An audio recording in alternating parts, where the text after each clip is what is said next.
Hi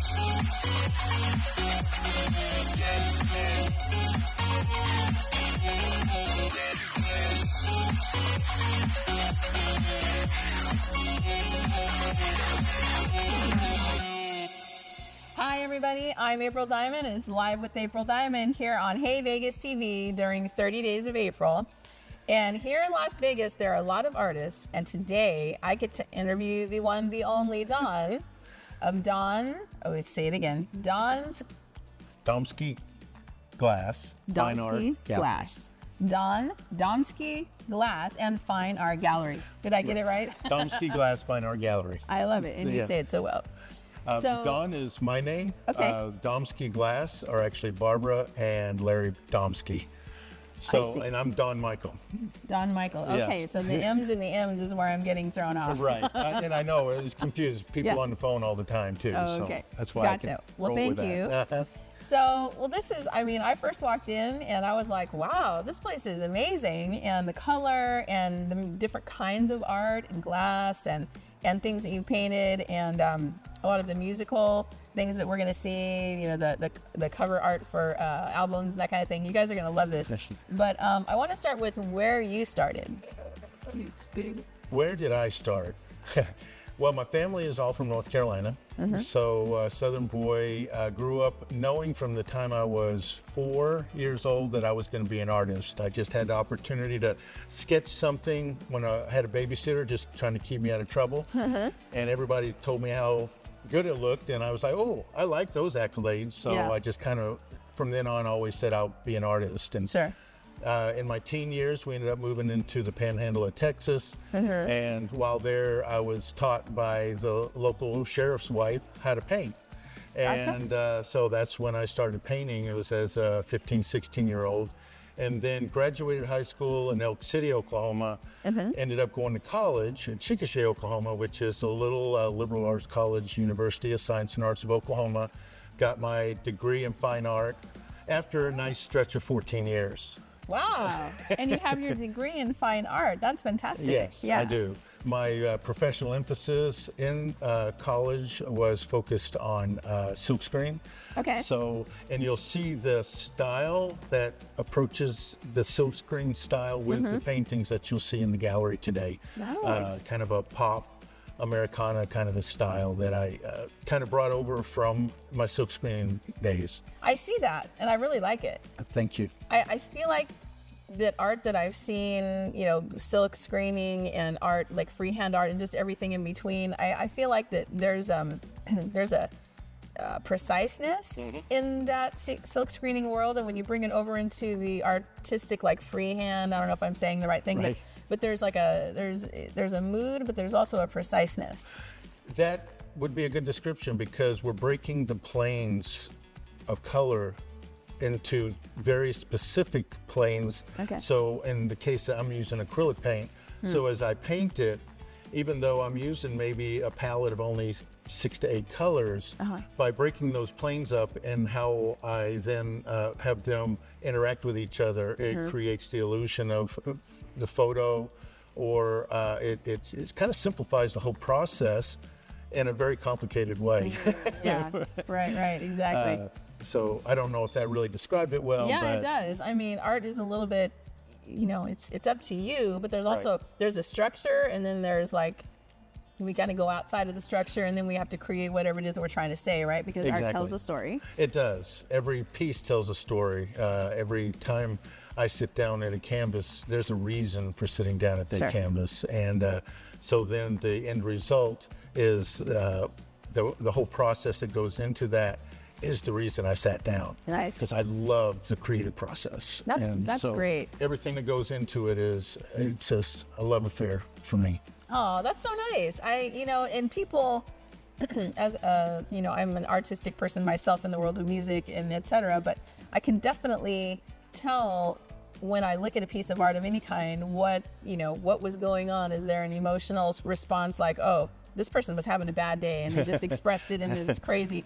And then this person, there's all this beauty in it. Right. There's all this like, yes, I'm feeling warm, and this person is trying to tell a story about this one specific moment, or, you have moments, or Isn't it interesting how in art you can even tell a whole story with one painting that something is going on, and it's like a whole story. Like there's a whole back. It is, and that is part of the joy of what I do is I can use it as an outlet.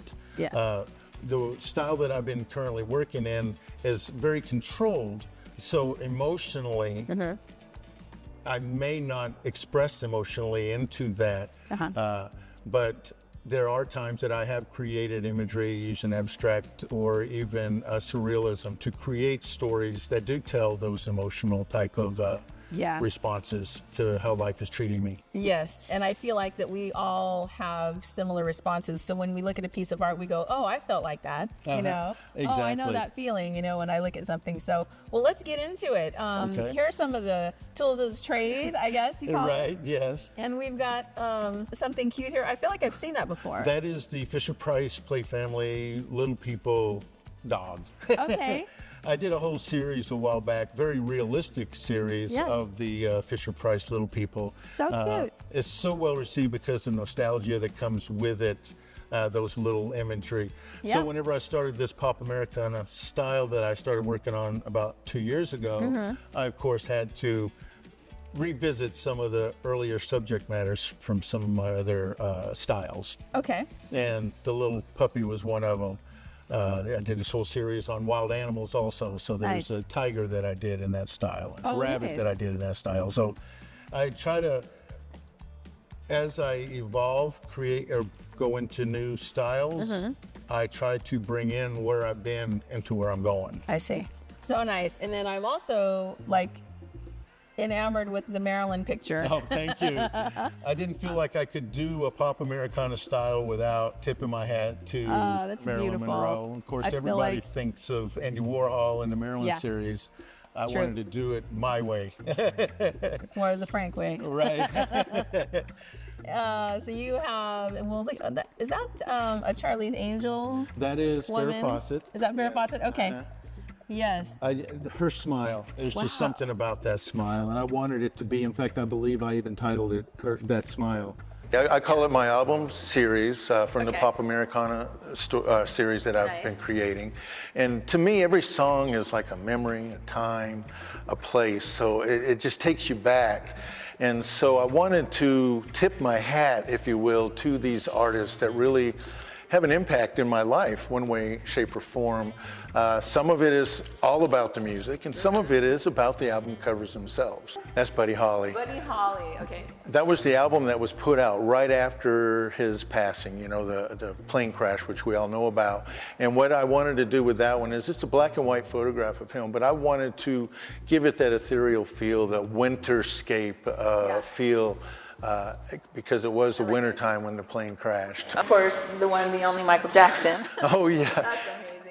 And the color scheme, I really pretty much matched everything off the album, but I just squared it up and made it look like a silk screen, where each of the colors are just flat, solid colors. Right. The Queen of Disco, one of my idols, one of my, you know, she's like one of my mentors in music, even though I never got to meet her. Yes. Donna Summer.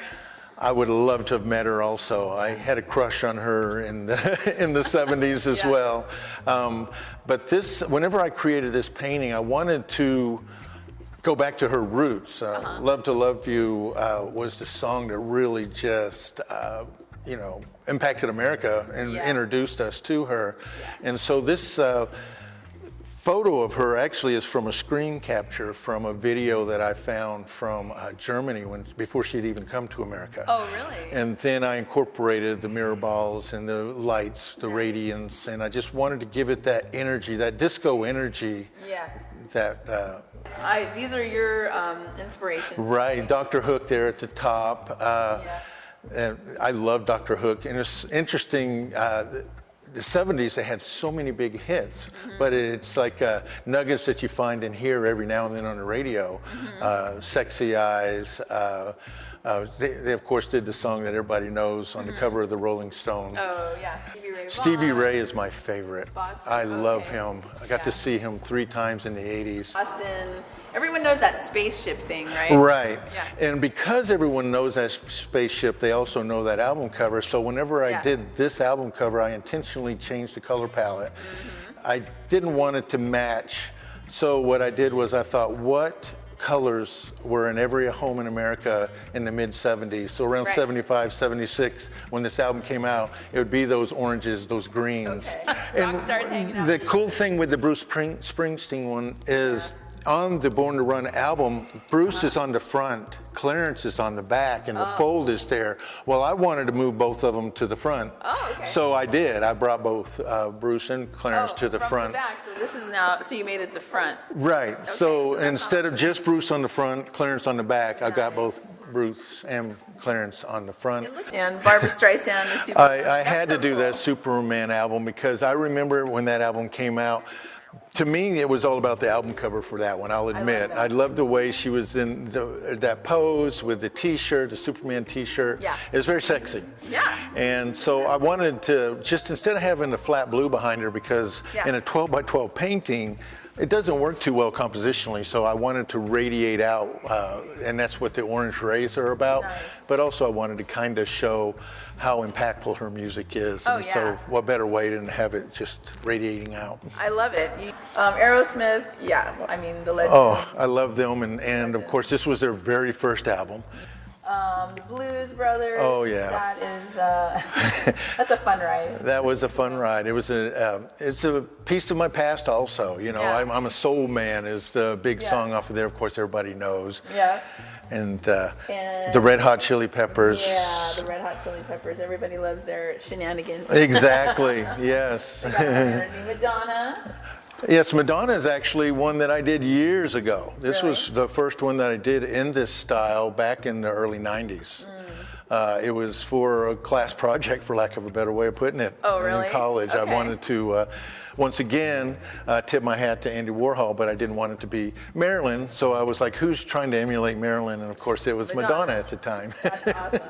And I see Sonny and Cher up here, and that I didn't recognize when I first walked in because it's, I guess, their original album that you said? I believe this is their first full album. I believe it was titled Look at Us Now. And it is, the imagery was a very blurry photo. In fact, it was interesting. Sonny was in focus, Cher was out of focus. Oh, really? And I didn't like that. So I made them both equally focused. Pink, Lou Reed, Audio Visions, these are all really cool. You know, everybody knows Pink. Some of these I don't know as much, but I know that these are things that you grew up with. Exactly. Like the Ohio Players. The Ohio Players, that's once again, that album was all about the album cover for me in 1975 when that came out. Yeah. That album actually opens up to be a double album, and if you can imagine, the honey is dripping down her. So yeah, and then on the inside it was also more of that. So I tip my hat to them. I mean, I love the album itself also, but the album cover really impacted me as a teenager. Yeah, it's fun. It's fun. And I like the look on Norah Jones' face here, because she's, you captured her thoughts and mood just as well as I think her original art on that song, Come Away With Me, and Thank that you. album. That whole album. That album came out in the early aughts. It just blew me away. Yeah. I was like, jazz is back, but with such a silky style. I just loved it. Yeah, she definitely puts that out there. And the one, the only. Jimi Hendrix, yes, this is his Electric Ladyland album cover.